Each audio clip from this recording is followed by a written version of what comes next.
So I'm giving this a podcast a random title that this is another way of understanding general circulation. I'm taking just a few figures from Holton's book just to give you a sense of how the approach is very different. So here the Hadley cell going from low latitudes to the subtropics is shown in terms of the latent heating, stream functions, and radiative cooling. This is what is essentially happening, right? And this is called Eulerian mean because actually if you look at the Hadley cell, Ferrel cell, and polar cell in a Lagrangian sense, then you actually end up getting a very different meridional cell structure. It does end up being one cell. What does that mean? So if you here you are just taking observations at different latitudes and and different longitudes and looking at the meridional section, whereas if you follow parcels of air from tropics to higher latitudes, remember that the upper atmosphere has westerlies all the way, so you end up with a Lagrangian view of the cells that's very different. Also thinking of the Hadley cell, we didn't explicitly say what terminates it here, but I alluded to the fact that there is one way of thinking from really nice paper and report from Isaac Held.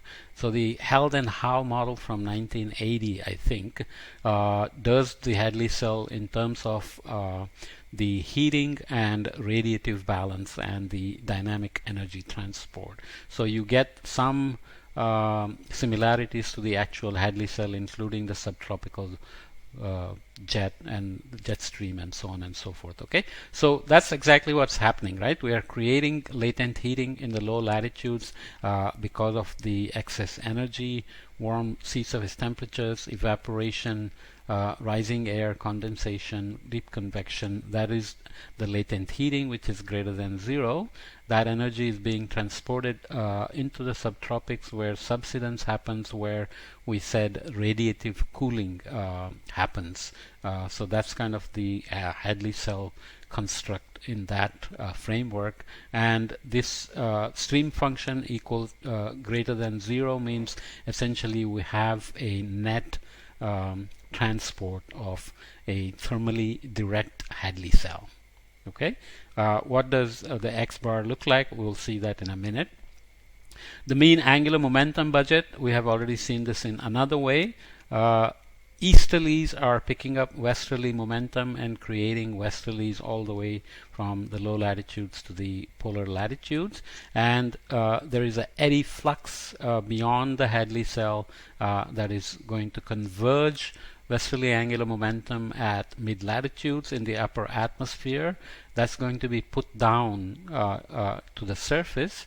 And just remember again that surface westerlies means winds going faster than the planet. So obviously the energy has to be coming from, the momentum has to be coming from somewhere, and it's coming from above where friction is negligible. And the surface friction is going to dissipate that momentum. So this is a nice picture to see why the torque by angular momentum is balanced in this way. Okay, this is the X bar, the heating that is involved in the mid latitudes, which depends on diabatic heating. We have been talking about adiabatic movement of the parcels and exchanges and so on, but when you have convection and you release condensation heating, you have what is called diabatic heating. So you have huge exchanges of heat with the surrounding, right? In the adiabatic parcel movement, we were moving it fast enough that it was not exchanging heat with the surrounding, with the environment as we called it, right? So the large scale eddy heat flux, large scale eddy momentum flux, and the zonal drag force, which is either because of this friction on the westerlies, or it can also result from mountains. There are mountains chains in the mid latitudes like Himalayas and others, Rocky Mountains and so on, which actually produce drag force as well. So if you look at that, the meridional stream function, again in the pressure coordinate, you have the Hadley cell and you have the other cell. You can call it the Ferrel cell, but basically this turns out to be a thermally indirect cell. It's not directly. So here, diabatic heating is directly forcing rising motion and subsidence and requiring convergence. So this is directly driven by diabatic heating, whereas this is driven by these complicated fluxes that we have been discussing. Okay, so this is the meridional cross section showing the relationship between what is called secondary meridional circulation. Actually, maybe I should skip this because we haven't actually talked about it. Nonetheless, you can see that from the subsidence region of the Hadley cell, this second cell here can be seen as the jet stream sitting here. There is the eddy convergence of westerly momentum. There is the storm track where we have the subpolar lows. Okay, so remember these are cold temperatures and you are driving convergence, eddy flux convergence, and driving convection and so on. So there is a strong eddy flux here that is bringing energy into this region and creating these storms, the baroclinic instabilities, and the various names we have used for that. So the Tradewind inversion that I mentioned is explained nicely by this figure from the UCARS Comet program. You have rising air, warm air, and converging from the colder regions, 22 degrees here, 29 degrees.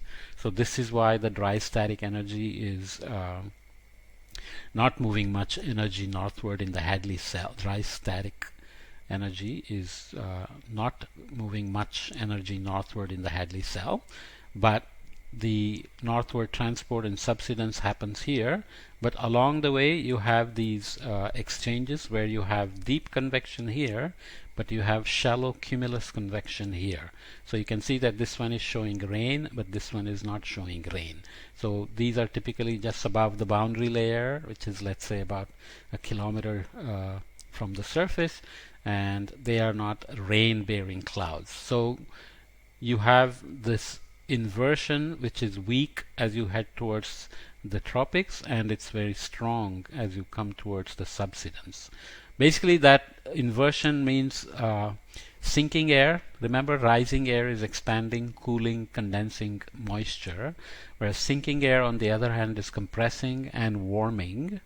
You think warming would increase its buoyancy and it would go back up, but we have radiation loss to the space, so there is radiative cooling. So there is a balance between subsidence and adiabatic compression and heating and radiative loss. So there is a slow descent over this whole region, and that's why you get this Tradewind inversion over this whole region. I'm just putting together random concepts. The other thing we haven't looked at is this kind of strong zonal asymmetries, as we said before. Anything, if you take temperature here, the ddx in the x direction, longitudinal direction, the gradient is not zero. And the good example to look at is always the impact of ocean here. You can see that the ocean temperatures are pretty warm going all the way up here, but if you come down in the Labrador Sea here, they are really, really cold. Okay, so this kind of asymmetry here with Newfoundland having temperatures 10, 20, 30, 40, 50 degrees cooler than the regions over here, the UK, the Ireland regions. You can see that that kind of contrast, the longitudinal contrast, is created in the climate system by the ocean atmosphere system together. So we have been focused on atmospheric circulation. We looked at the zonal asymmetry in terms of the instability of the zonal jet and the eddies. So we looked at the azimuthal flow, upward flow, and warm and cold air exchanges, etc. But we didn't explicitly talk about these kind of asymmetries, but these asymmetries obviously are important. And the mountains here, you see the Himalayas, the Tibetan plateau is very high. You have mountain effects on the storm tracks coming off here, and so on and so forth. Okay, that kind of concludes the chapter on general circulation. The main message is to remember that the Hadley cell is thermally direct cell, whereas once you go beyond that, there are baroclinic instabilities which are shedding eddies, and the eddy fluxes have to be poleward.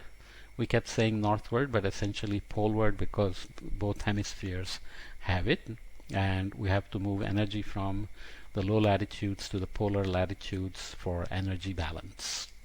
Good.